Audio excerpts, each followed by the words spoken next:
মার্কিন মুলুকে ইতিহাসের ছাপ, বেগম খালেদা জিয়ার নামে যুক্তরাষ্ট্রের মিশিগানের সড়ক। যুক্তরাষ্ট্রের মিশিগান অঙ্গরাজ্যে বাংলাদেশের তিনবারের সাবেক প্রধানমন্ত্রী ও বিএনপির চেয়ারপারসন বেগম খালেদা জিয়ার নামে একটি রাস্তার নামকরণ করা হয়েছে। হ্যামট্রমিক শহরের প্রাণকেন্দ্রে অবস্থিত গুরুত্বপূর্ণ ও ব্যস্ত কার্পেন্টার স্ট্রিট এখন থেকে তার নামেই পরিচিত হবে। শহর কর্তৃপক্ষের এই সিদ্ধান্তকে প্রবাসী বাংলাদেশিরা বাংলাদেশের রাজনৈতিক ইতিহাস ও গণতান্ত্রিক নেতৃত্বের প্রতি আন্তর্জাতিক স্বীকৃতি হিসেবে দেখছেন। হ্যামট্রমিক সিটির জোসেফ ক্যাম্পাও ও স্ট্রিট ও কোনাল্ট স্ট্রিটের মধ্যবর্তী অংশে অবস্থিত এই সড়কটির নাম পরিবর্তনের প্রস্তাব সম্প্রতি সিটি কাউন্সিলে অনুমোদন পায়। বর্তমানে কাউন্সিলে 4 জন বাংলাদেশি বংশোদ্ভূত কাউন্সিলর দায়িত্ব পালন করছেন। তাদের সক্রিয় উদ্যোগ ও প্রচেষ্টাতেই এই নামকরণ সম্ভব হয়েছে বলে জানিয়েছেন স্থানীয় প্রবাসীরা। প্রবাসী কমিউনিটির নেতারা বলছেন, এটি শুধু একটি রাস্তার নাম পরিবর্তন নয়, বরং বাংলাদেশের রাজনৈতিক সংগ্রাম, নেতৃত্ব ও ইতিহাসকে বিশ্বমঞ্চে তুলে ধরার একটি প্রতীকী উদ্যোগ। বিশেষ করে যুক্তরাষ্ট্রের মতো দেশে একজন বাংলাদেশি নেত্রীর নামে সড়ক নামকরণ প্রবাসী বাংলাদেশিদের জন্য গর্বের বিষয়। এর আগেও যুক্তরাষ্ট্রে বাংলাদেশের নেতার নামে সড়কের নামকরণ হয়েছে।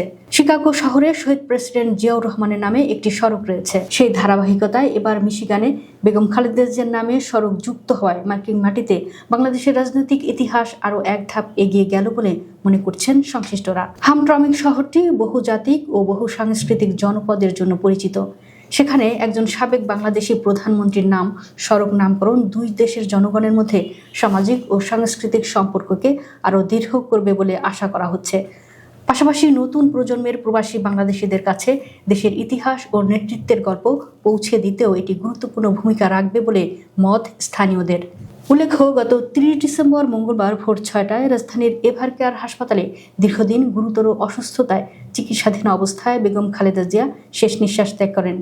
তার প্রাণে রাজনৈতিক অঙ্গন সহ সারা দেশে শোকের ছায়া নেমে আসে। পরদিন বুধবার জাতীয় সংসদ ভবনের দক্ষিণ প্লাজা ও সংলগ্ন মানিক মিয়া অ্যাভিনিউতে বেগম খালেদা জিয়ার নামাজের জানাজা অনুষ্ঠিত হয়। জানাজাকে ঘিরে রাজধানীর আশেপাশের সব সড়কে দেশের বিভিন্ন প্রান্ত থেকে আসা বিএনপি নেতাকর্মী, সমর্থক ও সাধারণ মানুষের ঢল নামে। বিকেল 3টা 3 মিনিটে জানাজা শুরু হয়ে 3টা 5 মিনিটে তা সম্পন্ন হয়। বাংলাদেশের তিনবারের প্রধানমন্ত্রী, দেশের প্রথম নারী প্রধানমন্ত্রী ও বিএনপি চেয়ারপারসন বেগম খালেদা জিয়াকে রাষ্ট্রীয় মর্যাদায় জিয়া উদ্যানে তার স্বামী প্রয়াত রাষ্ট্রপতি জিয়াউর রহমানের কবরের পাশে চিরনিদ্রায় শায়িত করা হয়। বেগম খালেদা জিয়ার জানাজায় শ্রদ্ধা জানাতে বিশ্বের বিভিন্ন দেশের প্রতিনিধিরা বাংলাদেশে উপস্থিত হন। পাশাপাশি দেশের বিভিন্ন রাজনৈতিক দলের নেতাকর্মীরাও জানাজায় অংশ নেন। রাষ্ট্রীয় মর্যাদায় অনুষ্ঠিত এ জানাজায় অন্তর্বর্তীকালীন সরকারের প্রধান উপদেষ্টা অধ্যাপক মোহাম্মদ ইউনূস, বিভিন্ন মন্ত্রণালয়ের উপদেষ্টা এবং বাংলাদেশ সশস্ত্র বাহিনীর প্রধানরা উপস্থিত ছিলেন। জাতীয় মসজিদ বায়তুল মোকাররমের খতিব মুফতি মুহাম্মদ আব্দুল মালেক বেগম খালেদা জিয়ার জানাজা পড়ান।